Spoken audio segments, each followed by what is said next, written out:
Bom dia, boa tarde, boa noite. Esta é mais uma edição de Pedro e Cora, o seu programa no YouTube, o seu podcast sobre tudo aquilo que é digital nos nossos cotidianos. Eu sou Pedro Doria. Você sabe que toda sexta e toda terça-feira tem edição nova. Ao meu lado está minha amiga Cora Ronen. Cora, de que a gente vai falar? Nós vamos falar sobre um assunto que vira e mexe vem à tona, que é a regulação das redes sociais.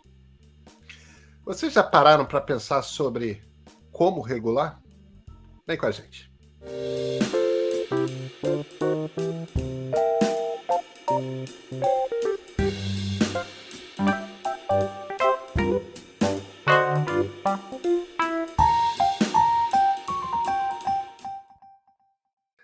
Cora, vamos falar de regulação das redes sociais, porque, afinal de contas, desinformação, radicalização, polarização. A gente já abre o Twitter, já abre o Facebook, já abre o YouTube, já vai ficando zangado por conta das coisas que as pessoas estão gritando. Tem cancelamento, tudo mais. Enfim, acho que não deve ter parlamento relevante no mundo que não tenha um grupo de deputados, um grupo de senadores ali falando a gente precisa regular esse negócio. O parlamento americano, o parlamento da União Europeia estão fazendo esse tipo de debate direto, chamando executivos e tudo mais. Então, eu queria trazer aqui para a nossa conversa as ideias de uma advogada chamada Daphne Keller. Ela foi... Eu não sei como é que se fala esse cargo em português, mas ela foi uma executiva, é uma associate counselor, mas uma executiva do departamento jurídico do Google. A formação dela é em direito, só que dentro de empresas digitais.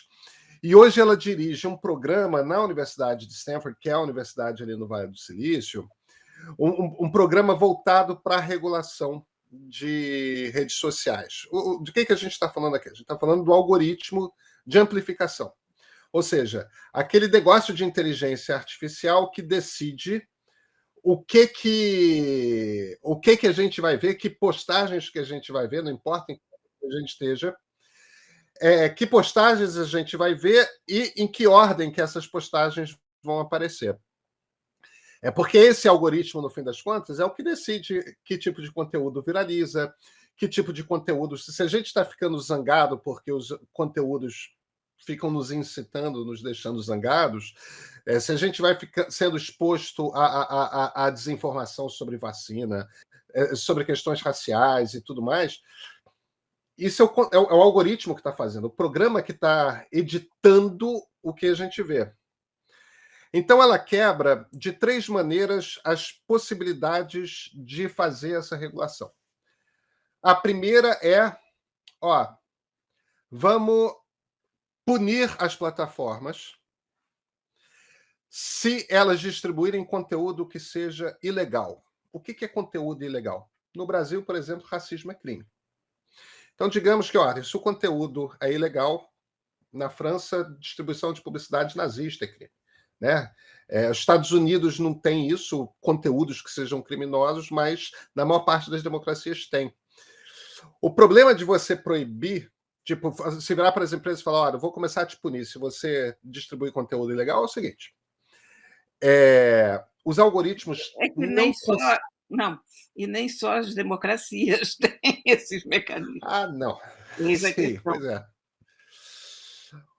O problema de você... aí eu acho que a gente pode ter uma conversa aí sobre isso. O problema de você punir as plataformas é o seguinte, os algoritmos não são capazes de detectar o que é conteúdo ilegal ou não. Tipo, o que é racismo num texto que você publica no Facebook, num tweet? Pode ser sarcasmo, pode ser uma crítica ao racismo, pode ser... O algoritmo não consegue identificar isso. Então, o risco de você começar a punir a plataforma por causa desse tipo de coisa é as plataformas começarem a pecar por censurar em excesso. Começar qualquer coisa que cheire a um problema, não, eu não vou ser multado, eu não vou ter executivo preso, virar aquele mar de censura, né? Isso é muito complicado, porque, exatamente como eu te interrompi, não são só as democracias que têm essa determinação de que há assuntos ilegais. Aliás, pelo contrário, nos regimes autoritários, há muito mais leis em relação a conteúdo ilegal do que nas democracias. Então, o que a gente cria com toda boa vontade num sistema democrático pode ser um golpe nas Ah, organizações civis, na sociedade civil, de um país que está num sistema totalitário.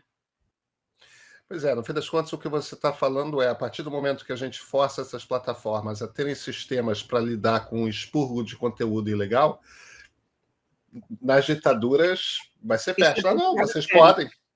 É. É. Porque, Existe uma porque você segunda. tem, olha, você teve uma série de movimentos civis e ações e reações da sociedade civil que nasceram nas plataformas sociais. Né? Agora mesmo, recentemente, em Mianmar, continuam os protestos até hoje contra os generais. Eles tentaram censurar as redes sociais, mas é claro que as pessoas continuam se comunicando e continuam protestando e já conseguiram algumas coisas, algumas vitórias junto aos generais que tomaram poder em Mianmar. Ah, Você tem a o que Primavera resulta. Árabe. Hum, A Primavera Árabe é outro isso. exemplo, né? Eu ia dizer que, justamente, que o que resulta dessas comoções da sociedade civil nem sempre dá certo. A Primavera Árabe é um exemplo.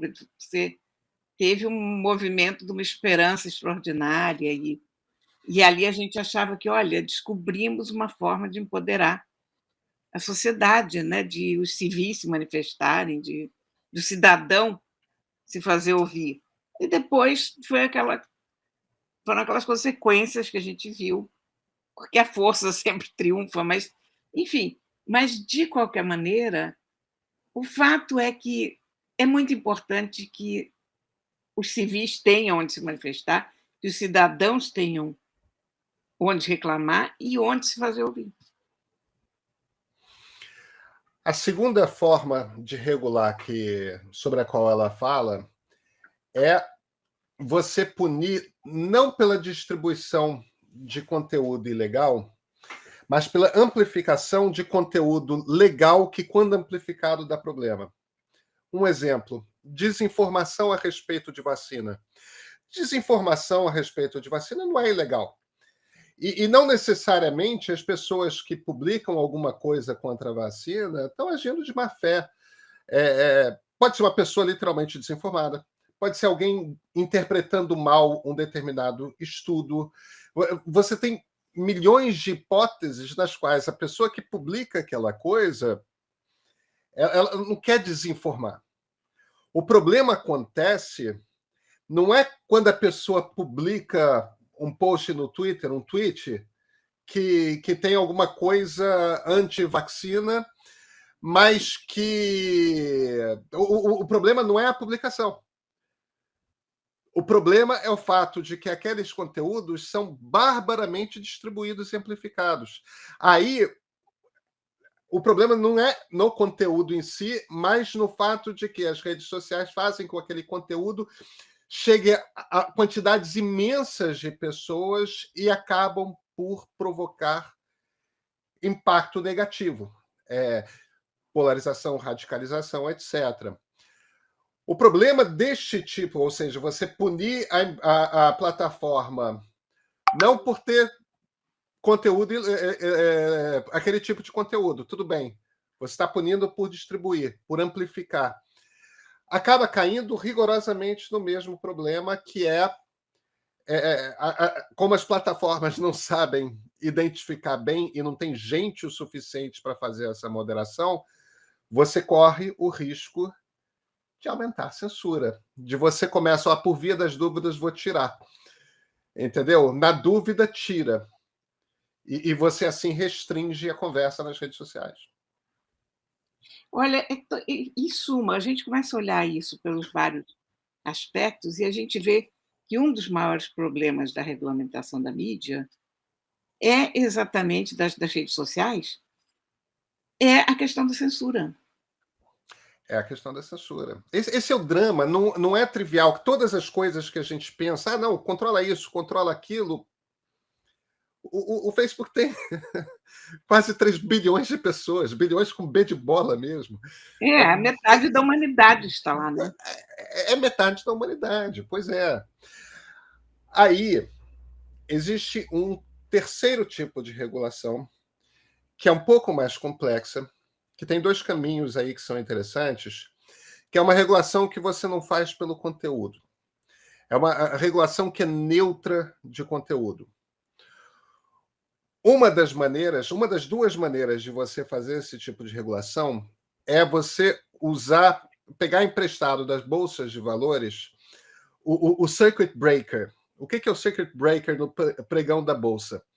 Quando de repente bate uma histeria, porque os algoritmos dos bancos de investimento, das agências e tudo mais, começaram a vender tudo, e a bolsa começa a despencar, despencar, despencar, se começa a cair muito rápido, todos os negócios são congelados para todo mundo. Vocês realmente querem derrubar a bolsa? A gente daqui a 20 minutos vai religar tudo, mas para a histeria, dá aquela respirada. Você realmente quer fazer isso?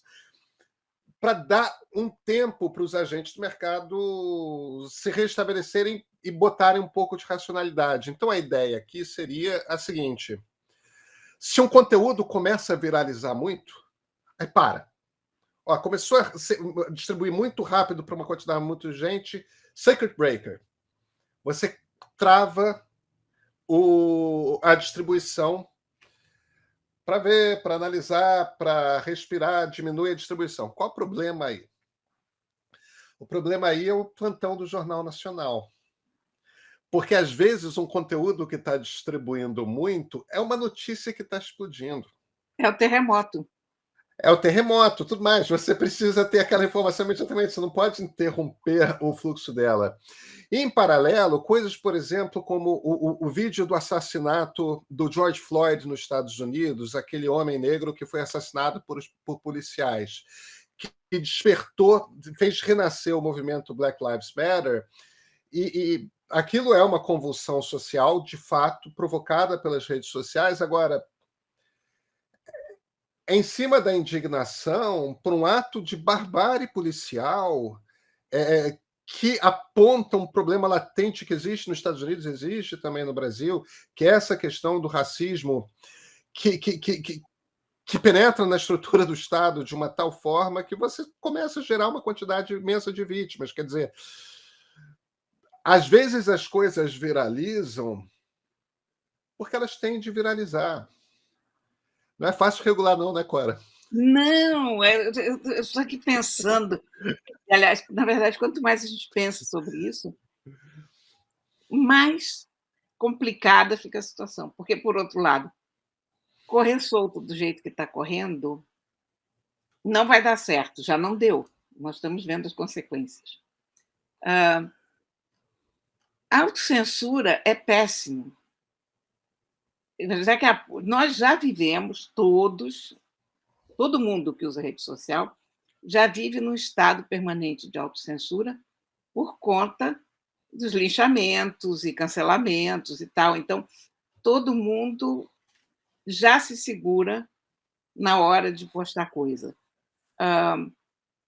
Eu confesso, eu já não vou muito ao Twitter por causa disso, quer dizer, e nem por causa de mim mesma, mas pelo que eu vejo, pela violência que eu vejo acontecendo com os outros. Então, você poderia muito bem participar de um debate, mas você já não quer. Você já pensa, não vou entrar nessa porque vão me detonar. Então, as vozes dissonantes, as vozes que teriam algo a dizer, e, a meu ver, às vezes até as vozes mais moderadas, porque os extremistas não costumam ter esse tipo de freio, né? Mas as vozes moderadas se calam. O debate Cora, fica geral. É esquisitíssimo. No fim das contas, o que você está dizendo é uma coisa que as próprias plataformas sociais dizem, né? É preciso regular. O problema é como que você regula.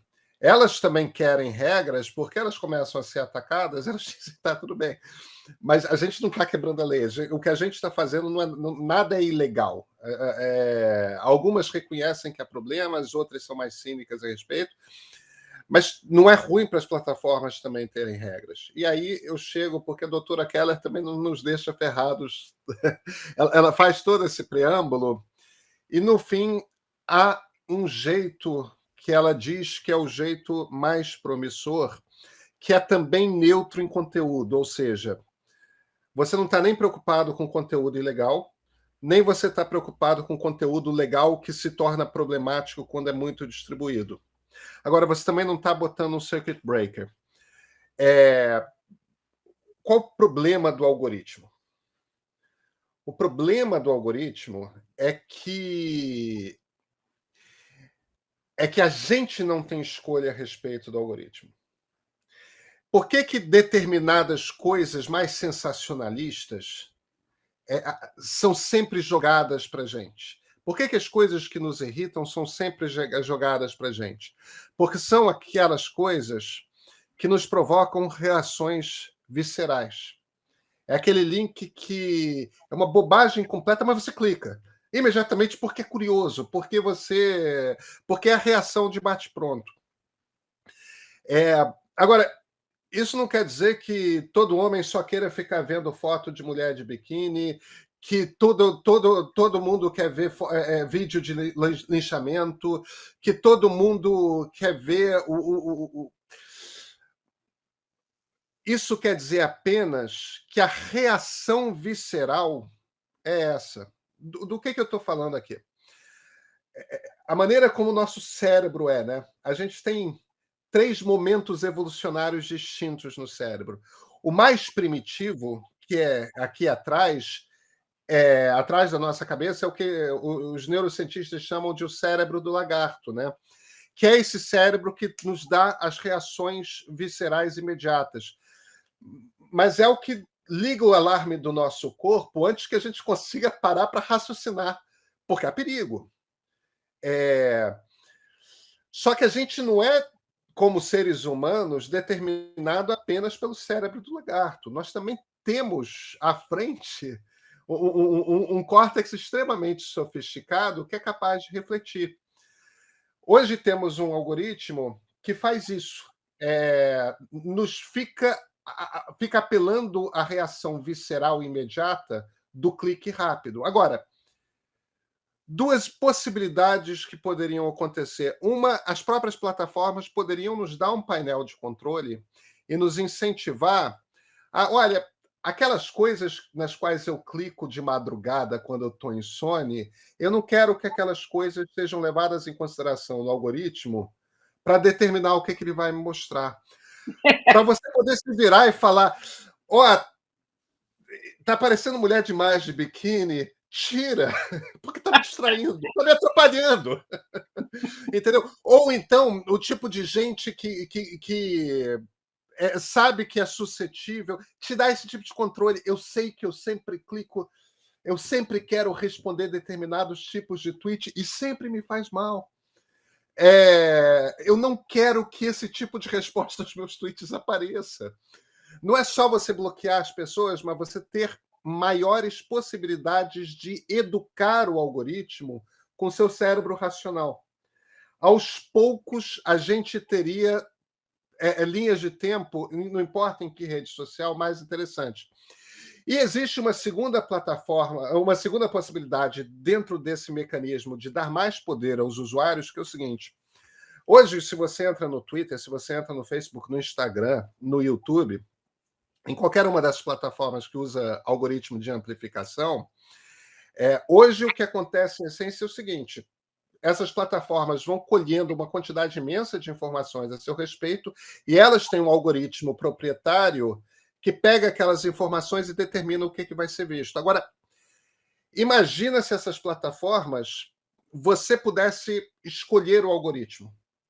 O que eu quero dizer é, as plataformas continuam colhendo aqueles dados todos. Só que as empresas jornalísticas podem desenvolver algoritmos para selecionar a partir dos seus dados o que você vai ver no Facebook, ou então uma ONG, ou então uma igreja, ou então um partido político. Você começa a ter prateleiras onde você pode escolher qual é o algoritmo que vai ler os seus dados naquela plataforma para selecionar aquilo que você vê. E você vai experimentando os algoritmos. Putz, eu gosto de como o meio escolhe as coisas em cima do... Quer dizer, as plataformas perdem o controle do algoritmo, mas você cria uma diversidade muito maior. Claro, as pessoas carolas vão lá querer o algoritmo da igreja, que bota a moral e os bons costumes como um critério absoluto, tal, mas você ganha escolha. E a partir dessa escolha, você vai ver muito mais diversidade nas possibilidades daquilo que as pessoas todas estão lendo. Eu gostei dessa ideia. Não é? Eu gostei dessa ideia, até porque a decisão, em última análise, fica na mão do usuário. Isso. Você escolhe quem que vai editar aquilo que você vê. É. Você não fica mais nas mãos das plataformas. As plataformas continuam lá, você continua com aquele login e tudo mais, você pode... Mas, na maneira menos agressiva com as plataformas, elas têm que te dar um baita de um painel de controle em que você regula o algoritmo para o seu gosto, ou, na mais libertária, por assim dizer, as plataformas são obrigadas a abrir para que você possa escolher algoritmos terceiros para fazer a filtragem. É a maneira mais complexa, mas, ao mesmo tempo, talvez menos nociva de regulação, né? Eu acho. Eu gostei muito dessa ideia. Eu acho que talvez a grande saída esteja em alguma coisa por aí. Agora, a regulação a gente vai ter. Eu acho que é inevitável, está todo mundo pensando nisso. Mas é muito importante a gente pensar sobre que tipo de regulação nós queremos ter. Exatamente. Nos vemos na sexta-feira, Cora? Sim, senhor. Então, até sexta.